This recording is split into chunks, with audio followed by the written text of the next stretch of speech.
Guten Abend, herzlich willkommen in der Ausstellung Hysterical Mining und in der Kunsthalle Wien. Heute Abend freuen wir uns sehr, Sylvia Eckermann und Gerald Nestler, dass ihr bei uns seid.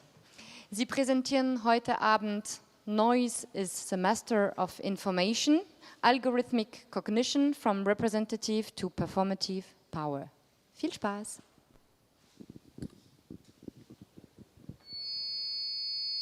What you see is not what you get. In fact, you see next to nothing. Your vision is blurred, not by distraction, but by diffraction. Distraction entertains you by giving you something to hold on to bond with. And you enjoy the noise because it makes information so much more interesting. Deflection moves you subtly away from yourself and those you bond with. This is the real game, but you are not invited to join in.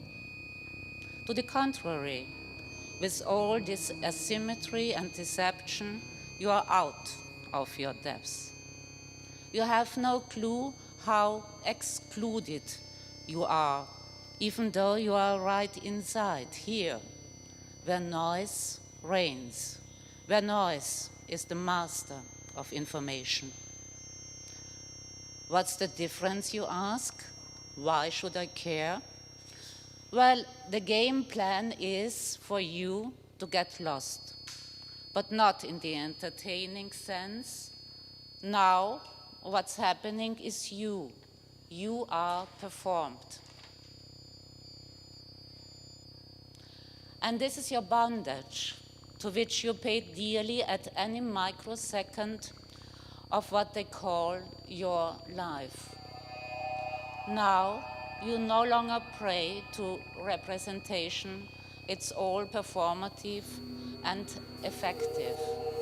This stage is all yours. And that's all you've got left. This volatile void you navigate, but not on your terms. You don't even know your terms, but you play along. I must, you say. Want to see what you really get? Well, in that case, you've got to turn your blind eye away. Abandon your artificial affiliations. Preach those lopsided contracts and alienate those who exploit you. Turn renegade. Fight those who impose their terms, who own you. That's counterintuitive, you say, and risky? For sure. But nothing comes without risk. Find companion to share it with. This is not the end of the game. It's the beginning.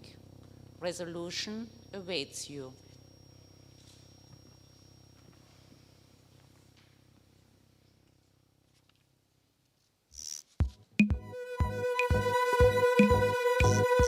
My skin is a neat thing, inhibiting and enforcing waves of corporate nervous streams. My flesh is a neat thing, moving about freely. I rise again and again to spill my love into you. Pervasive, accumulative, iconium, ecstatic, erratic. I sing my volatile tune. I change modes and composition. I contract commodified visions. I'm your recombinant social DNA. I thrive when you gather in hope, and I wither when you fall in despair. I move in seasonal times, but my seasons are way too elusive for you to cherish the ride. So be assured, in your presence I dwell and I smile at this earth. Of all your human desires,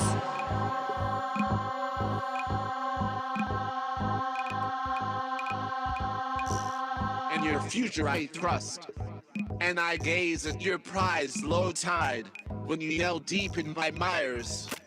Oh, you drink me and drown, oh, you eat me and choke. For it's you I digest, for it's you in whom I invest. Oh baby, how you nourish me. I change modes and composition, I contract commodified visions. I'm your recombinant social DNA. But some say I am running on empty, uncovered, and that it's a crime. My lifespan is but a quarter, and my value's not worth a dime. They say I'm a loaded gun, a structural affliction, and that my derivative yields only feed bubble fiction. They say I'm reason's veil, a mere mirror of your emotions. I only reflect what is pale. A blasphemous contortion, a demonic religion to fail. But my love, be assured, I'm a bastion of calm, for I won't disappoint you when you come and surrender again. Private consumption and debt are all that I ask, and here is my bid in exchange, that into my branded mind's and material texture, you breathe out your name. It's a quick deal, oh such an easy feel. You make me live, and I make you die, for intertwined our longings lie. So be assured, I fulfill your dependence on financial nutrition, on unquenchable futures, and that game of hire and fire, oh baby. All those thrills you so dearly admire. Oh, you drink me and drown. Oh, you eat me and choke. For it's you I digest. For it's you in whom I invest. Oh, baby. How you nourish me.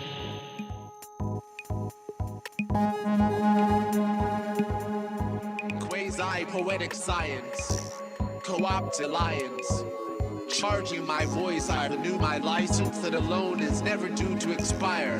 Oh baby, you are my prey, and I'm your desire. So, my love, be assured, I'm no entity, your nature's child. I tendered a single chance for shorter or longer I'm taking a glance at you. My options advance, and I stay put to call that moment of another time. And I see it's trailing behind an arena fluid and sublime. All life a commodity, prized in my realm. Your values traded endlessly in numbers more than divine. My fluid body is the emergence of truth. It's my temporal field where your space becomes loose. So be assured, I adore you, my lamb. But beware of my wrath. Live in my shelter, or your world shall go bust.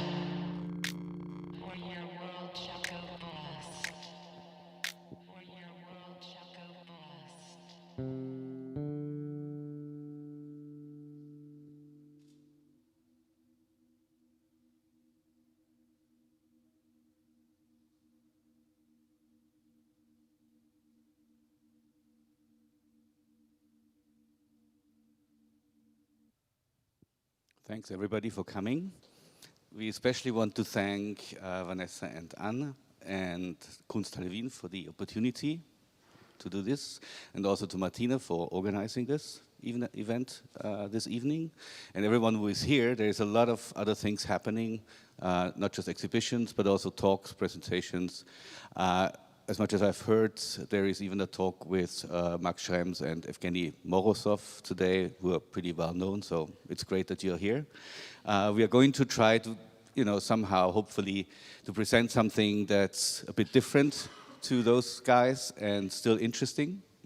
Because, and I guess I start with a quote by Morozov here, debates about the contents of our techno-capitalist era are often narrowed down to a dataism that he, so Morozov, exposes in his review of Shoshana Zuboff's Surveillance Capitalism. Google and Facebook were restructuring the world, not just solving its problem. And he refers to aspects of Shoshana Zuboff's work, and I also give a quote to kind of introduce what we are going to talk about and where we want to kind of try to take a step further or in a different direction. She says, surveillance capitalism unilaterally claims human experience as free raw material for translation into behavioral data. Although some of these data are applied to service improvement, the rest are declared as a proprietary behavioral surplus fed into advanced manufacturing processes known as machine intelligence and fabricated into prediction products that anticipate what you will do now, soon, and later. Finally, these prediction products are traded in a new kind of marketplace that I call behavioral futures markets. Surveillance capitalists have grown immensely wealthy from these trading operations, for many companies are willing to lay bets on our future behavior. But this reading, I would argue, sets out from what is often called big tech. So companies and platforms like Google, Alphabet, Facebook, Amazon, etc. So from a development that started after the year 2000, which is, so to say, quite recent. It's only 2 decades since when it has started. And you could say that from 2006 on, this idea of capitalism, this idea of restructuring, advertising, data, using data exhaust for evaluations, etc., has actually commenced and has become this huge, humongous apparatus, that we're discussing so much about today. What I would like to offer you, though, is a reading that goes a bit further back into the history of algorithms and metadata. And it starts in finance around the year 1973 with the introduction, or we could also actually call it revolution, and reconception of the derivative. The derivative is a mode that translates anticipations, expectations of the future into quantitative bets that can be negotiated in a market, which means it translates values into prices that are traded. And because expectations, of course, move with each other and develop from each other, there is many expectations and they are layered upon each other. And that's why you have these huge levels of derivatives, that build on each other, that are recalibrated all the time. Now, what is really special about this is, and what is really actually very rarely examined or mentioned, is in that derivatives are metadata par excellence. You could actually say that the first massively calibrated and quantified metadata. And this, as I said before, started in 1973, and it is a scientific development. Before that, derivatives were seen as a really hazardous gamble, as something that was amoral, in America even as unpatriotic, because you could bet against an American corporation. So they were really something, you could say, slightly evil. But with a new context, with scientific formulations, with mathematics that came in, this completely changed. We can't go into the depth of that at the moment, because we don't have so much time, but just to give you this, this moment that a specific complex form, complex in the sense that many different sciences, many different forms of experience come together, form a new apparatus, and become paradigmatic in its use. And that is kind of the scientification of the derivative. So derivatives are metadata that speak about anticipations and expectations. They are the quantitative expression of how an asset might shift, move up and down, and thus affect anticipation. They trace the behaviors of market makers and participants in order to not only read, but materially trace the future becoming. What they introduce as a consequence is a performative way of how we deal with the future. With their development and their increased efforts to recalibrate their interlacing, constantly changing expressions due to changes in anticipation, representative forms of knowledge became less and less viable in the face of the derivatives' performative speech. As metadata, derivatives do not represent and have no interest in representation. They are claims on the future that measure non-linear, non-directional shifts, changes and jumps along the way in parallel with the contingency and uncertainty of the future that will be. This is called volatility, and it is nothing else but a specialist term for risk and how it might be controlled and exploited. Quite quickly, hedge funds and other finance experts found out that there was a lucrative way to exploit this trinity of the future god, as we will call it, which means the circulations of financial speculation. And without going in the depth of that, they are hedging, which means insuring risk, speculation, which means taking advantage of the hedges of others, of kind of the risk control of others, because you see a chance in that, and arbitrage, which is a way to exploit system inefficiency for risk-neutral profits. So if prices are different in different places, and you're swift enough, you can make a profit from that. That's the principle of arbitrage. So what did they do?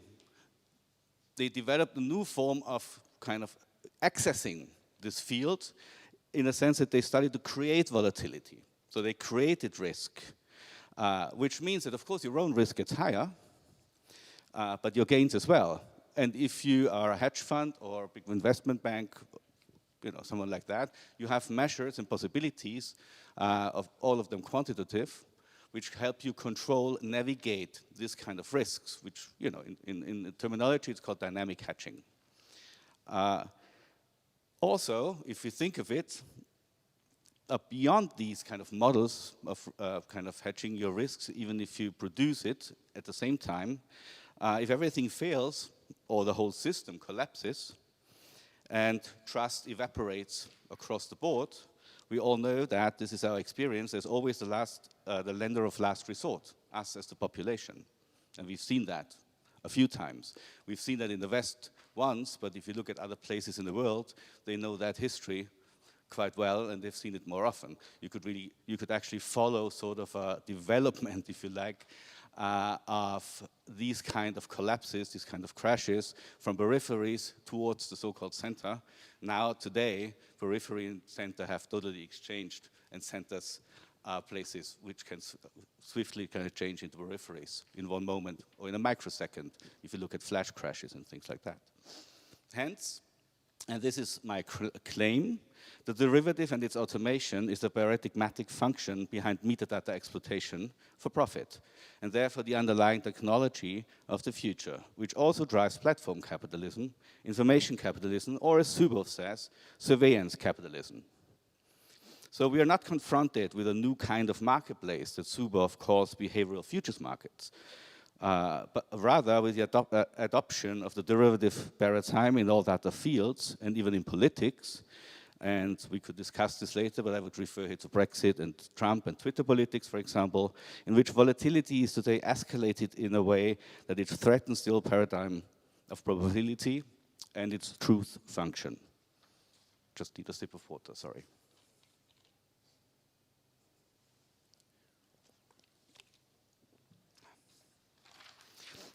To give this also very briefly, hopefully some idea, I quote myself, I apologize, from a talk I gave a year ago or something. A self-proclaimed real estate tycoon and staunch capitalist enters the stage to capture the political scene.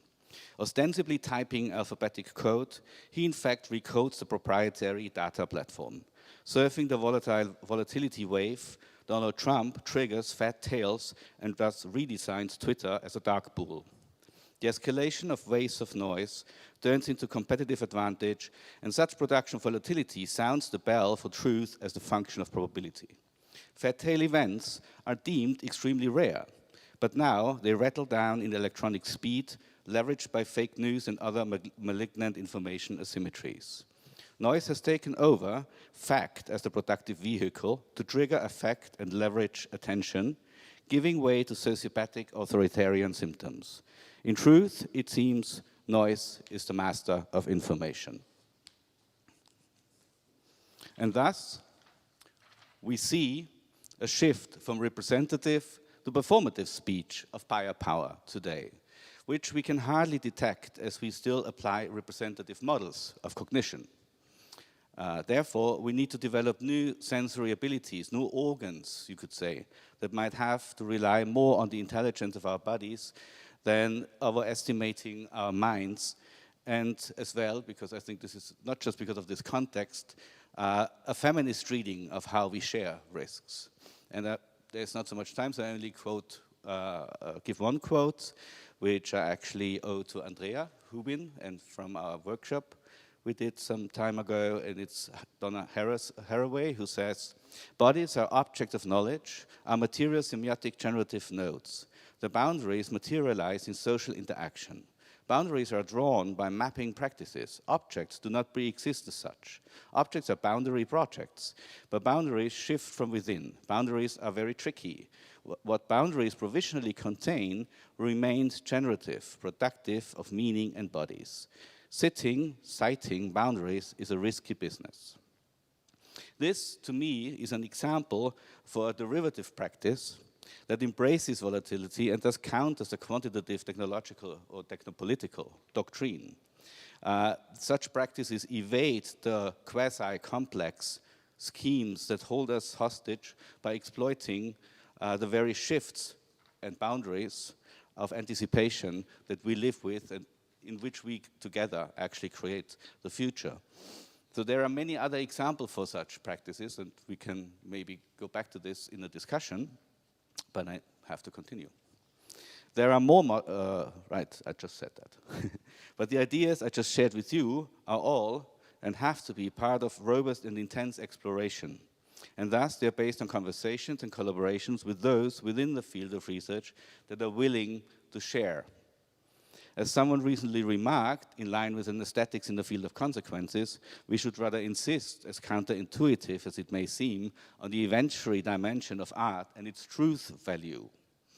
Let us therefore speak with an expert tonight, a person who was part of the development of automation and big data in finance, an early high-frequency trader and the arguably most important whistleblower in finance, Haim Bodek.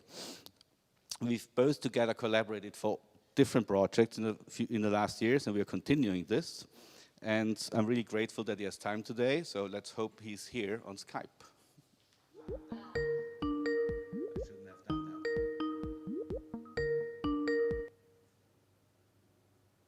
Hey there. Hey, how are you? Okay, how you doing? Okay, do you hear me? I can hear Yes, you. hello.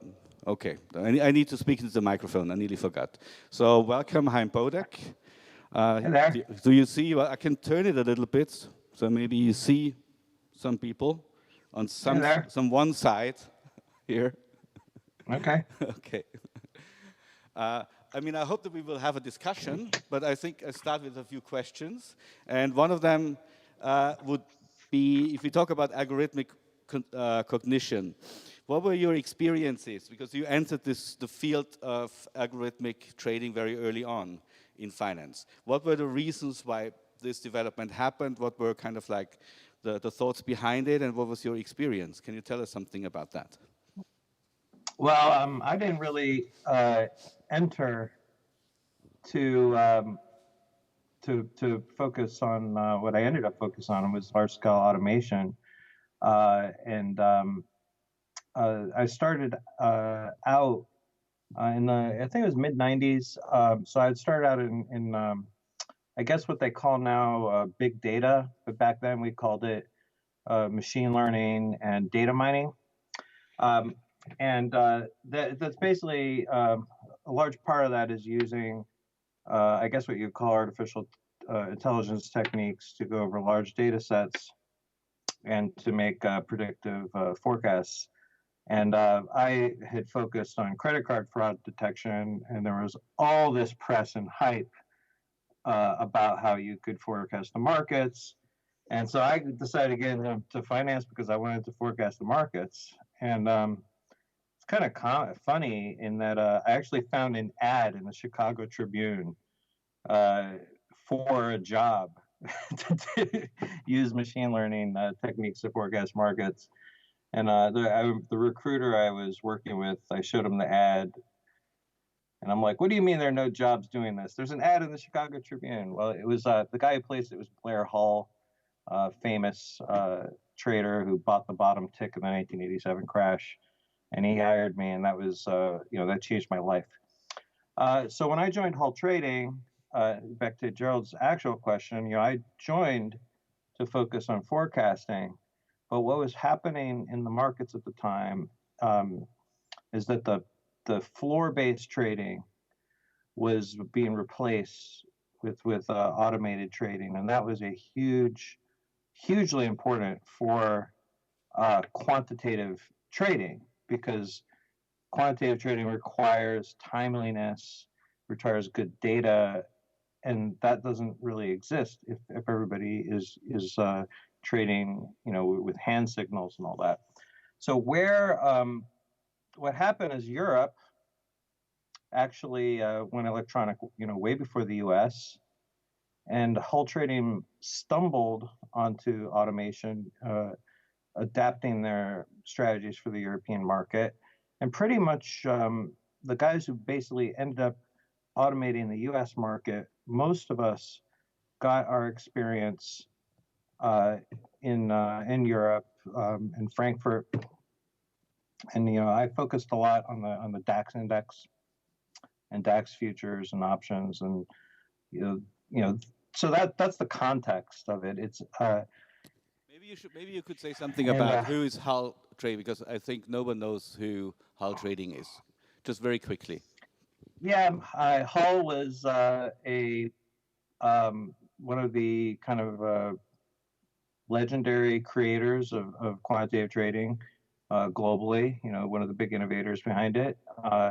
He started out counting cards. He made his first $1 million counting cards in the blackjack world.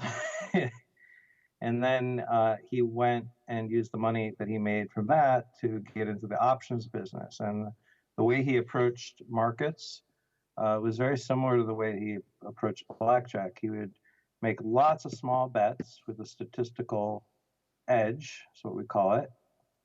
And the idea is that over a large amount of trades where you're making very small profits, you can basically converge to a statistical profitability that is pretty much, that kind of technique is pretty much what ended up being the philosophy of the entire high frequency trading business. It's really interesting that you mentioned that, because this started in the early 1960s with Thorpe, who was a mathematician and physicist at MIT, who went to Las Vegas to play blackjack with a statistical probability kind of matrix that he had built himself.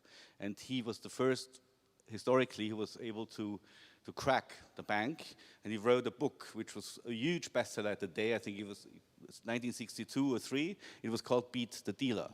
And he is also the first example who then went into finance and revolutionized a lot in finance with his experience from gambling the markets in Las Vegas.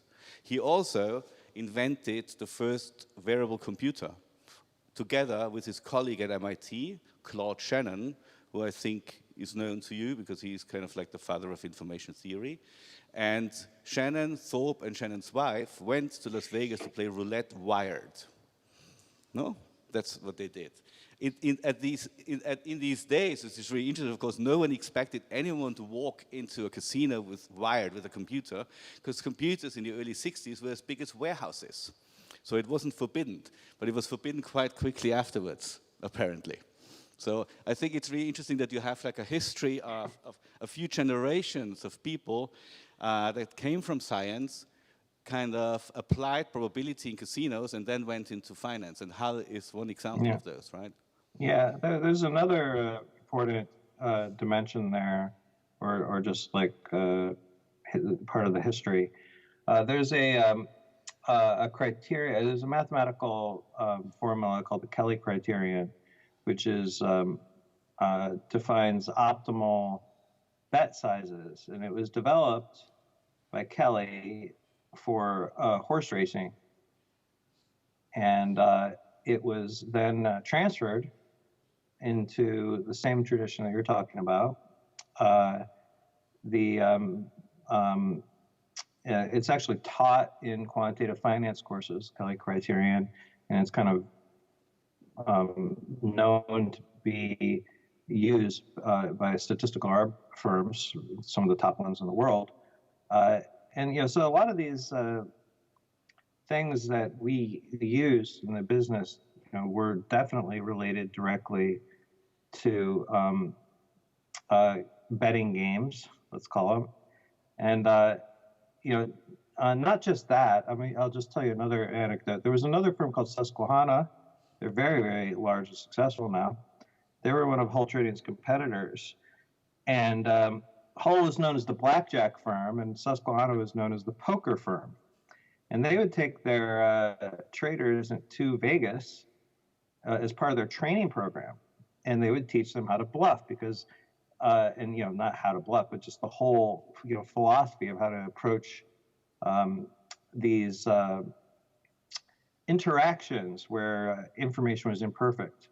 And Susquehanna's they had a business model where 5% of the traders made all the money, and they bet very, very big, and they were, a very large floor presence.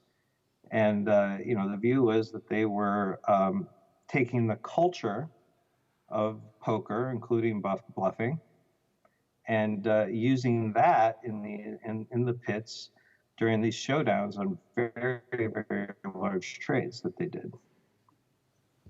One person has to fold. Mm-hmm. Let's put it that way.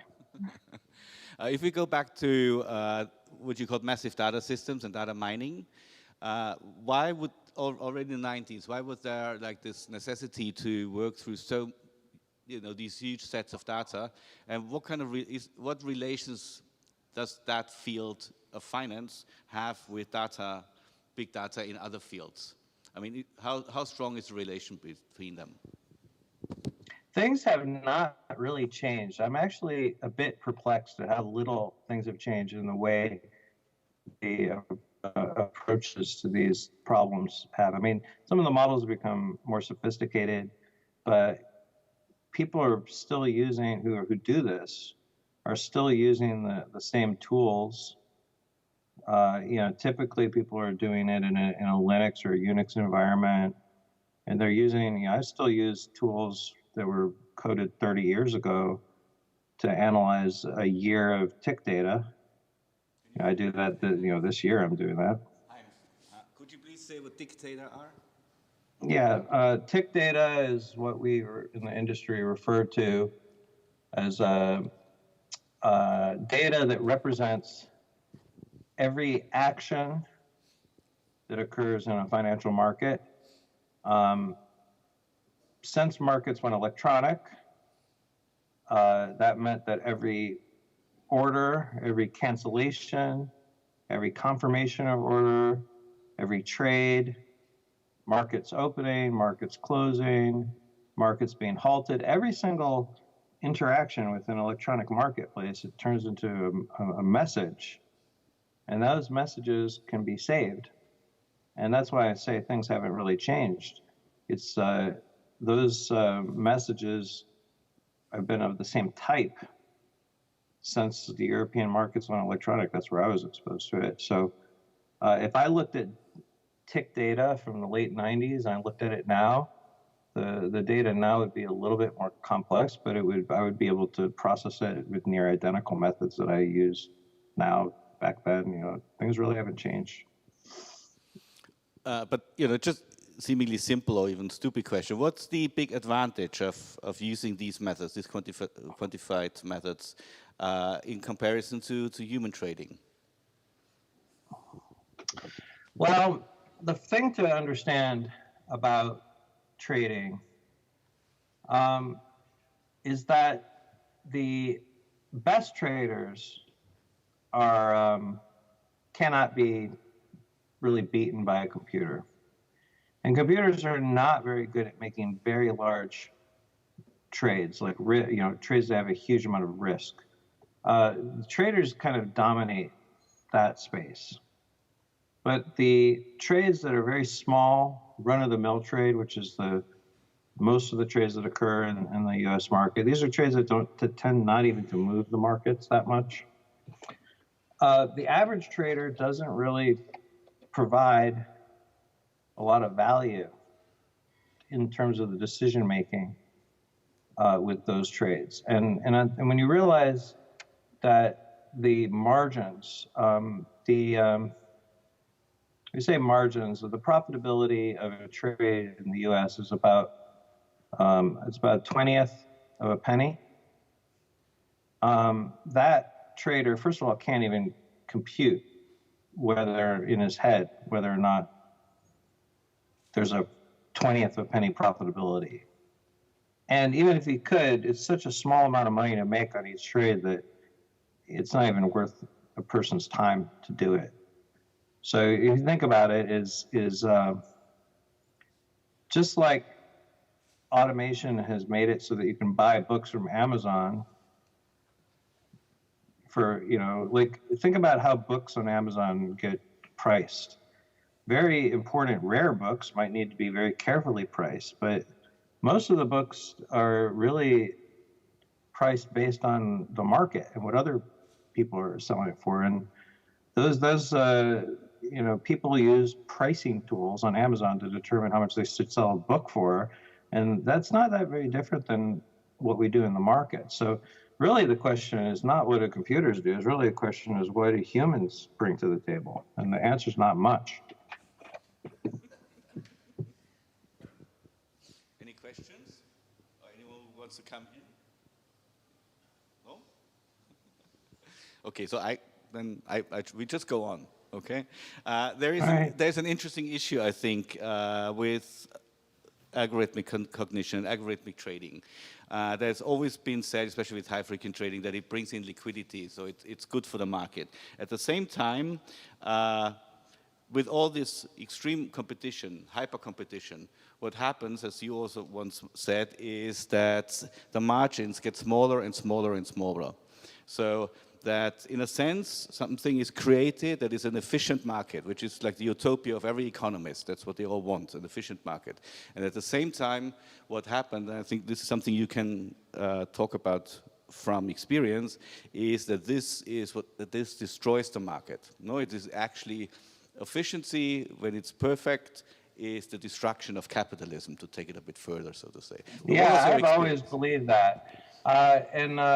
Way before I met you, Gerald, I used to say that a zero margin market is evidence of basically an unseen edge or an unseen monetization vehicle. You should never. So when you have like I'm a well-known whistleblower. I work in lots of algorithmic trading cases now. I'm an expert witness, pretty much the lead expert in the most major algorithmic trading cases that have gone into civil litigation. What you basically see is so over this process, regulators, I remember, often would just talk about how efficient the U.S. markets are. And I remember an ex-SEC chairman talk about how amazing it was that one firm could trade 25% of the volume of a stock and how efficient that was. He was lauding it as like a grand accomplishment. Meanwhile, that firm was the target of my whistleblower complaint.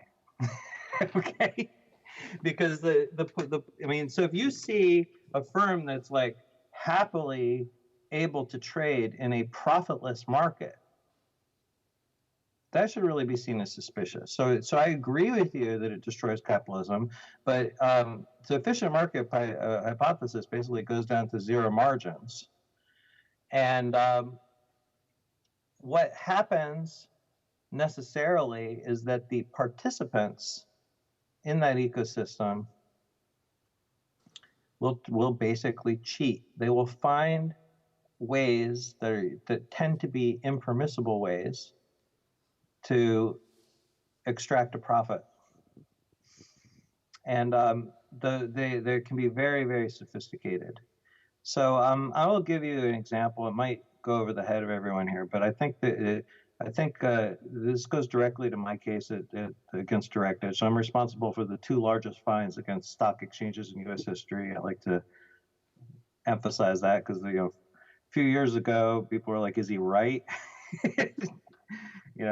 He's making a mountain out of a molehill. So the regulators completely vindicated me, and I was awarded a very large financial award for that.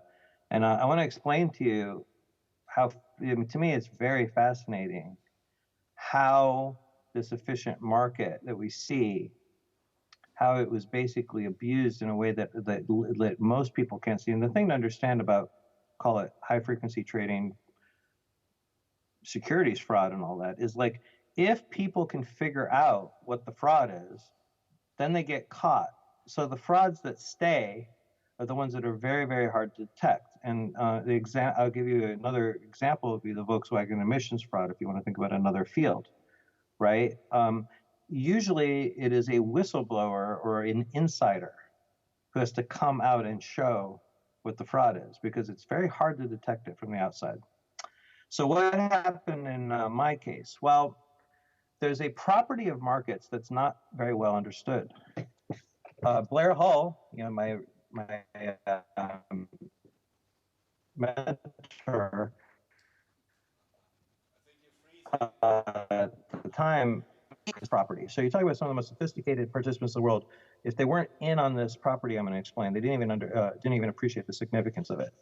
But one high-frequency trader in 2010 actually stated directly in a letter to the SEC this property that I'm going to explain. The property is the value of being at the front of the order queue. Okay. Here's a good example. I just bought Slayer tickets for their last show, Metalhead. Then I found out I'm supposed to be somewhere else and I can't go. I'm all grouchy. I listed the tickets and I just sold them for twice what I bought them for, right? So being at the front of the line gives you the option to sell something and book twice the profit or go to the show. Being at the back of the line gives you the option of not going to the show because it's sold out, or paying a way higher price. Okay, so I'm giving you a very concrete example that the front of the line has value, right? And basically, people who consistently go to the back of the line when they buy tickets, right? If you're always waiting till the last day, then you're basically only going to see the shows that no one else wants to see, the shows where there are surplus of tickets. And the shows that you do want to see, you're going to pay more than other people, right? That is the value of queue position. So high-frequency traders basically realize that if they get to the front of the queue, they can make more money. And where does that money come from? People who should have been at the front of the queue, who they took away the right of being in front of the queue. So they budged people. The budging literally took money out of other people's pockets, but they couldn't see it. What the high-frequency traders did is they negotiated with the exchange to create a backdoor where their orders could leap ahead of other orders and budge people in a way that no one could see. And that literally allowed them to pick the pockets of other people, other participants on the exchange, and the other people would just see, oh, I didn't get the trade. I must not be fast enough. There was no explanation. Nobody thought, oh, there's a back door that the exchange created to allow their favored participants to jump ahead of everyone. No one thought of that at all. And, I didn't even discover it. I knew there was a problem, but I was actually told over drinks about this. That's how I got let into the club. So that is the type of fraud that you will see in a very sophisticated, efficient market. I would argue, I'm going to agree with you, Gerald, but I'm going to basically say, I'm going to jack it up here. I'm going to double down. I'm basically telling you that it's not the destruction of capitalism. It's the innate criminality of capitalism. Efficient markets lead to corruption and abuse. The market just doesn't disappear. We don't just give up on capitalism. We do things like the emissions fraud and the direct edge queue jumping. That's basically what happens. What's really interesting about that is, of course, that it connects to so many other fields and sectors and industries. So this is, of course, not something that is happening in finance. It's one of its first places of practice, maybe. but it's something that happens in so many other fields today that are actually in the media, which are much more debated today. As you mentioned Amazon, but platform capitalism, or also Twitter politics, or it's something I think that has developed in many other perspectives, in which this kind of derivative principle and automation have come to be in such a hyper-competitive state that it seems that what you call innate, what do you say, innate, not violence, but innate, are you there? I call it, sorry, criminality. Criminality, yeah. Okay. It feels like this is a structural necessity in all these other fields as well, to stay alive, so to say, in competition. Would you agree with that, or would you say? Yeah, I do think I think whenever I see any of these cases, I think about the algorithmic, the Twitter,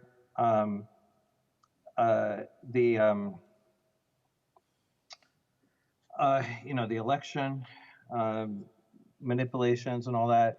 The thing I think that really gets under my skin is that it's my group, it's my peer group. Now, let me tell you two things directly related to my career that may give you a hint of it.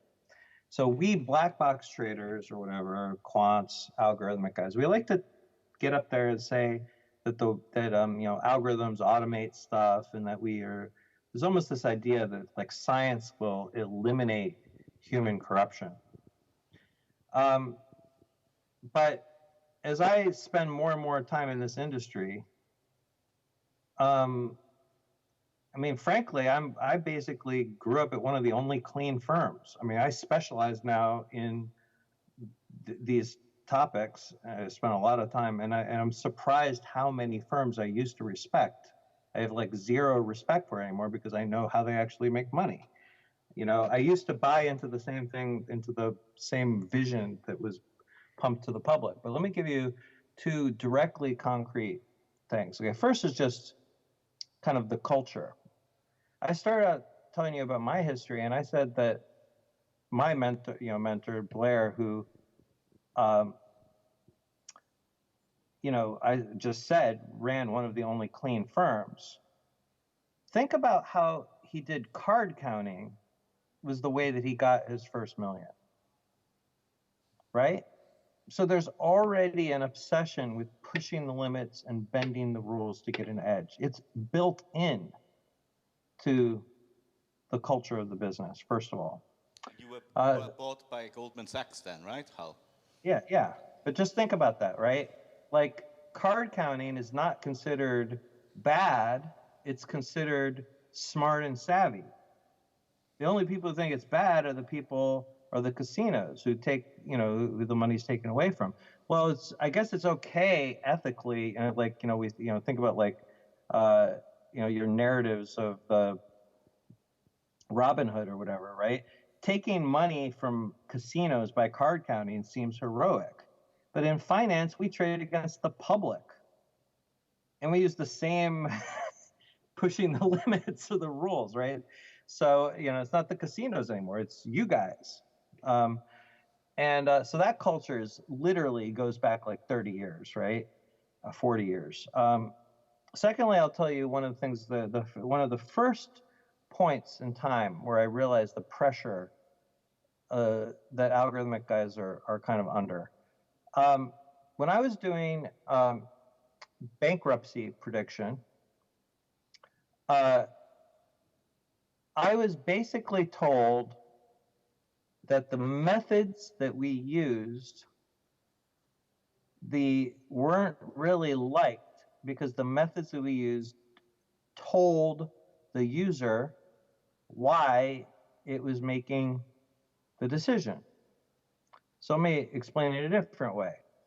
It turns out that ethnicity is actually a very strong predictor of bankruptcy when combined with other factors.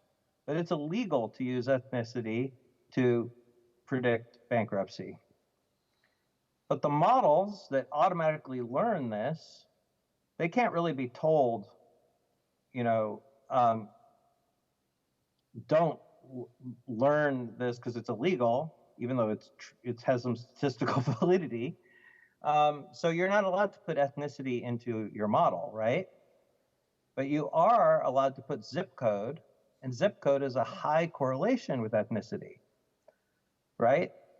But in the end, as the machine basically learns all these things that if you basically translate into English seems completely abusive and unethical according to our laws, nobody wants to say we rejected you because of your zip code and your, this list of factors. So basically what they wanted was black box models that spit out answers that no one can know why it made the decision, that automatically basically detected these things. So basically what people wanted was a machine that broke the law without telling anybody. And that was from the very start. So anyway, that's I just gave you two anecdotes there. Yeah. I mean, going from this kind of historic story about fraud, manipulation, or asymmetries for sure, to kind of like a more contemporary form, you've actually moved into crypto trading or crypto finance. What's the relation to that? I mean, how do you see this? Now that I'm like probably on my way to becoming like one of the world's market manipulation experts, I guess what I kind of like about crypto is that it's so much the Wild West. There's so much manipulative and shady practices going on. The black boxes are typically victim to these. I don't know if you know that, but typically. Can you say again? Yeah, the black box trading strategies are typically victims to market manipulation strategies. People tend to accuse algorithmic trading firms of the manipulation, but it's usually people.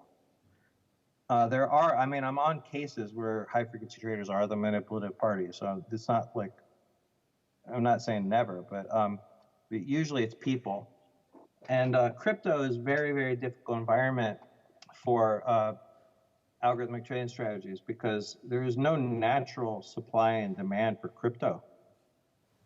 There really isn't. If you look at the market in normal conditions, nobody trades at all because there's no funds, there's no people who need crypto. I guess that maybe there are some. I mean, usually the market's dead until someone moves it.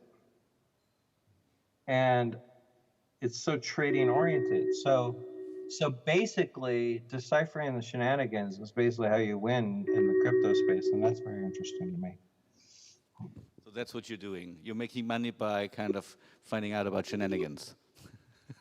Yeah, I mean, think about it. It's like, you have to know when the market is mispriced and that there are certain participants misleading everybody, and there's money to be made if you can do that. So the next form of information is symmetry, the next noise that you kind of like exploiting in a sense, the next stage. Are there any questions or no? No? Are you happy with it? Yeah.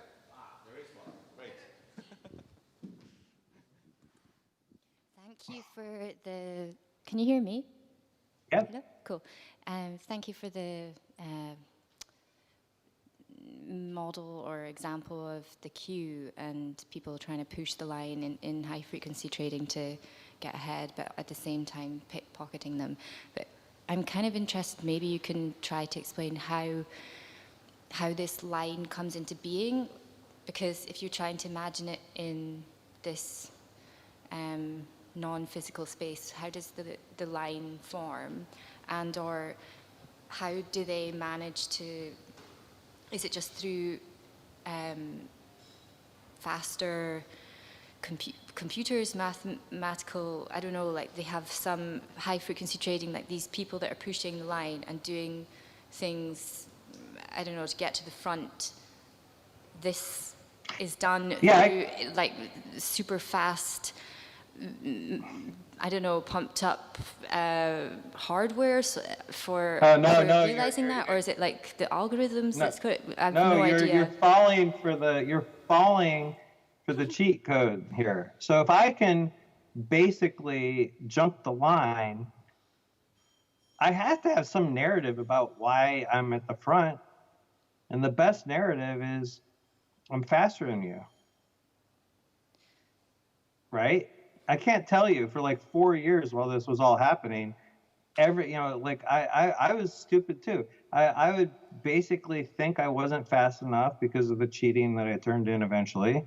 And the exchanges would come and they'd be like, we have this $50,000 price feed, like horrible expenses and millions of dollars I poured out. And the thing that was amazing to me is that the faster I got, the more I hemorrhaged, the more my firm lost money.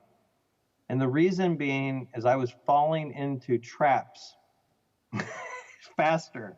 I was literally the first person in my head stuck out to get cut off, basically, because I didn't understand how the world worked. So basically, you think about it as it's technically is a rigged game. Okay. Now, what's funny, SEC let all this stuff go through. So in the end, they had to actually rubber stamp it. They couldn't force the exchanges to pull it out. So now it's just the game. Nobody even calls it rigged anymore because there's 500 pages in the Federal Register that describe all the stuff that happened. But back then, when those 500 pages didn't exist, those were the rules of the game. Basically, if you didn't use the right order, what are called order types, if you didn't use the right order types, then you basically were pushed to the back of the line. And I called that abuse cannon fodder. And if you use the right order types, you were pushed to the front of line. And that was, I call that queue jumping. And I'm literally the one who named them. And I kind of laughed. I said, well, no one else named them. So I get to name them. But the thing that, the funny thing is, even though that's what they got fined for, that's not what I turned in as the primary abuse. The primary abuse I called fish food.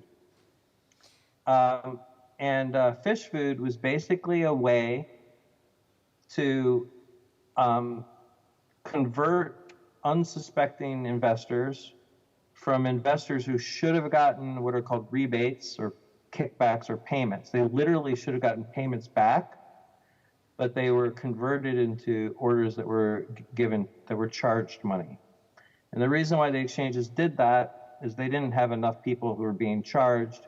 So they found a very sophisticated way to like rig the game to make people get charged. And I remember sitting there with my partner, Tong Wei, and he started yelling at me, how can you lose 2 pennies in SPY, which is a security we traded?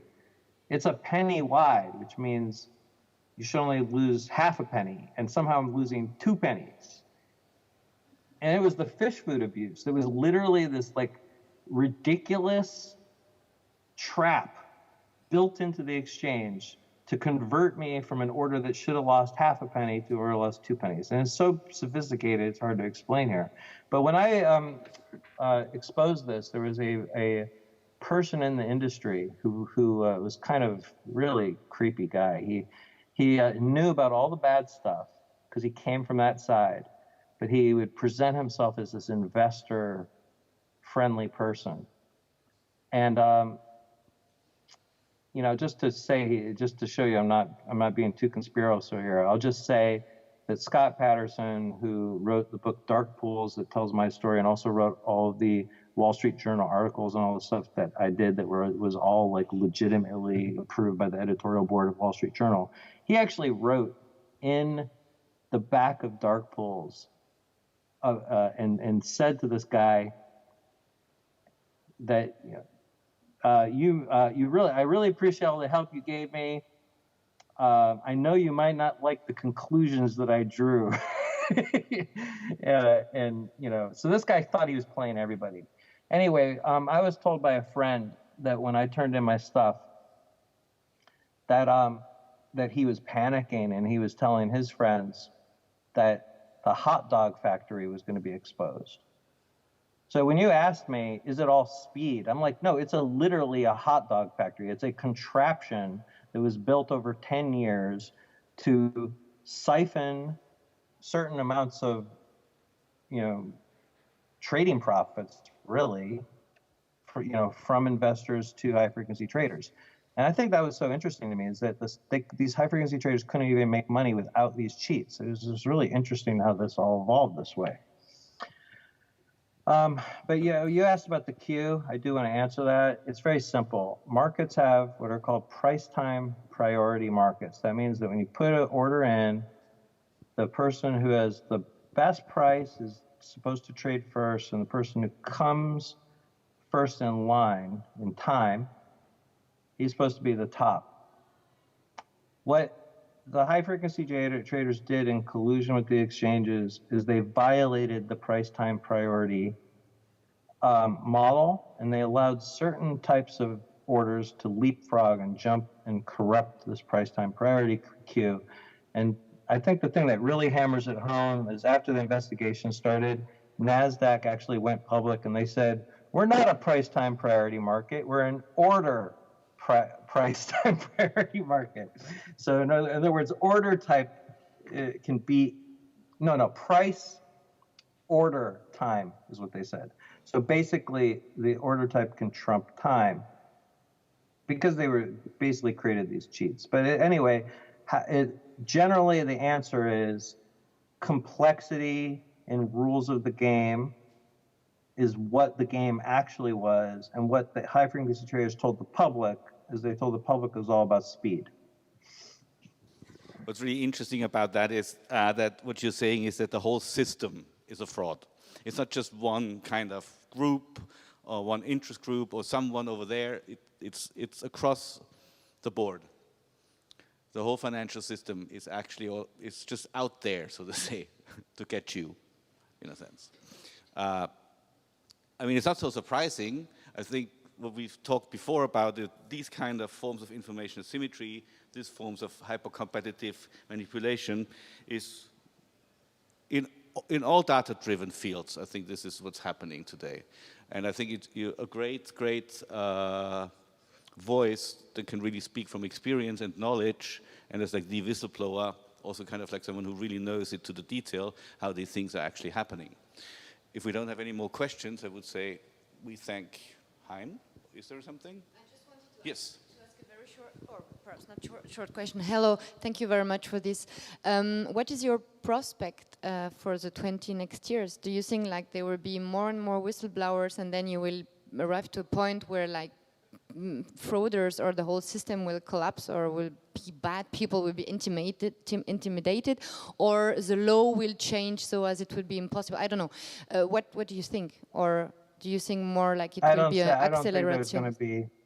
I don't think there's going to be much change. I was recently, earlier this year, so I have a few business lines now. One is a business line that takes other people's information and delivers it to the regulators, because many of the people who have that information don't even want to talk to a regulator. They're so afraid of crossing that line from insider to snitch.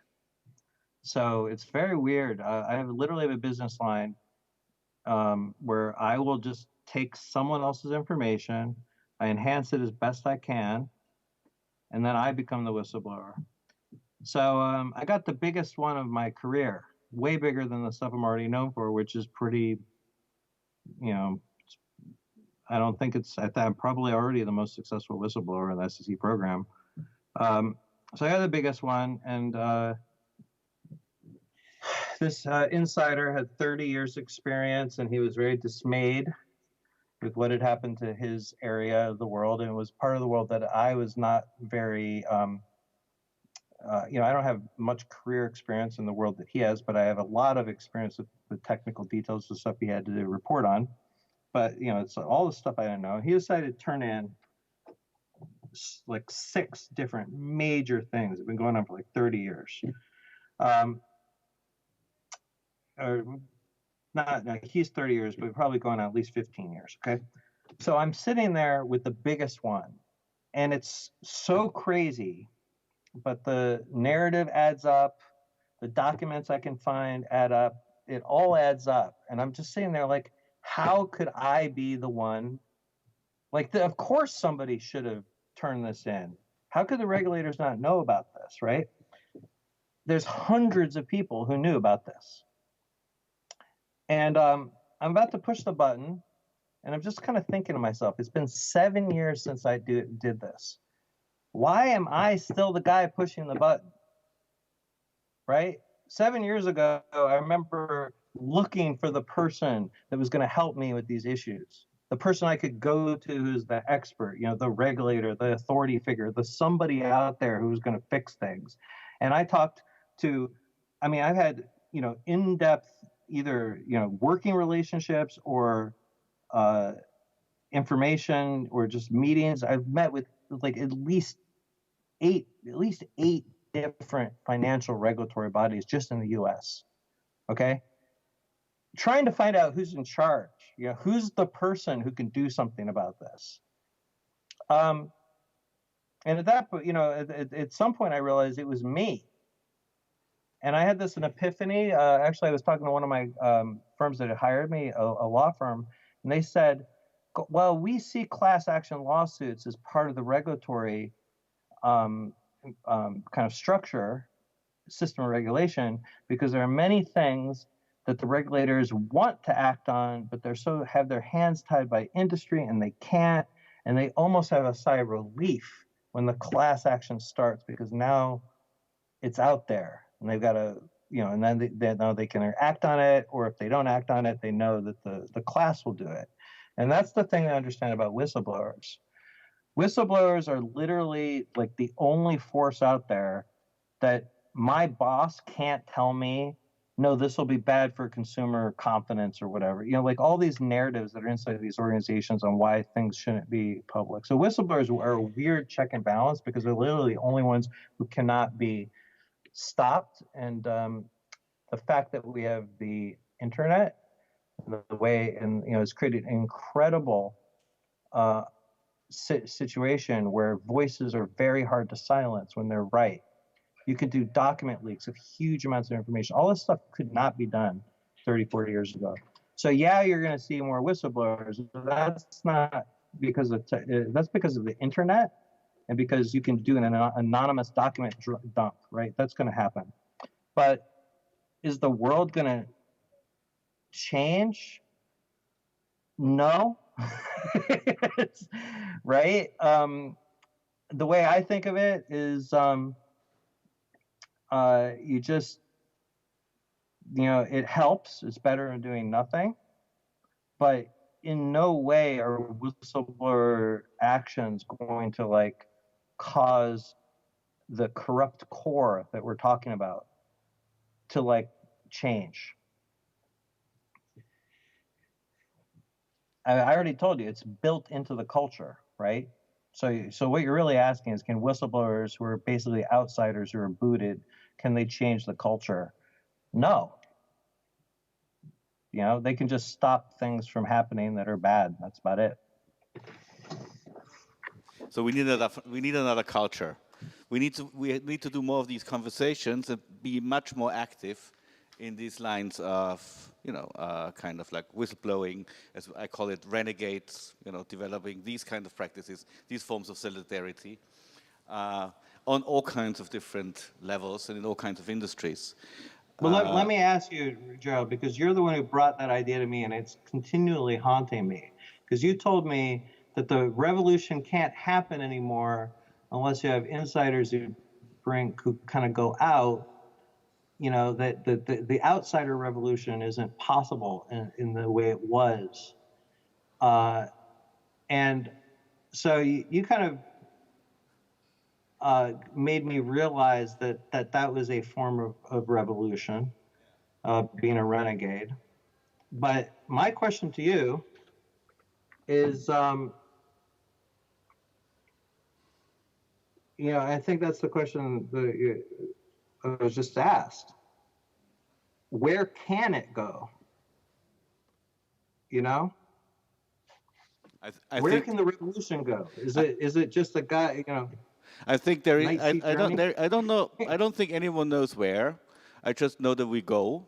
We just go on. We continue until it maybe, you know, grows, or we were wrong. Because, you know, where is the where? You cannot know that before. You're from finance, you should know. We don't know the future.